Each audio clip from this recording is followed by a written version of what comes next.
एक गवाही है। बेटी माया हमारे दरमियान में है। आए इनसे बात करके कि खुदा ने इसकी ज़िंदगी में क्या काम किया है, जिसकी ये गवाही देना चाहती है। जी बेटा।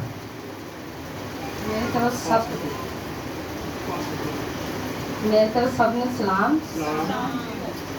मेरी बड़ी वड्डी गवाही है कि पुलिस में बड़ा झगड़िया सी ते बड़े मैं दूर गई हाँ, सियाने को भी गई हाँ, पर मैंने आराम नहीं सी आया।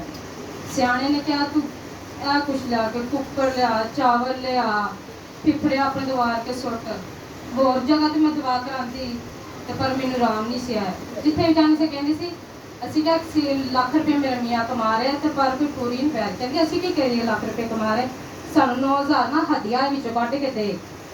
तो मैं असी मेरे मियाँ ने यकीन नहीं आया उनके ते। मेरे देवर भी कहते रहे तू इत्थे जा, फिर आंटी हो रही अंकल पीत हो रही कहते तू इत्थे जा, तू सही हो जाएगी।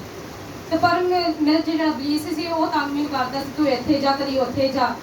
फिर मेरे ख्वाब च ए सिस्टर कहते तो एक छोटी सिस्टर रीता वो मैनू मिले कि इनके को जा तो तेन आराम आ जाएगा। तो ख्वाब च मैनू पास्टर जी मिले तो मैं उन्होंने दुआ कराती रही।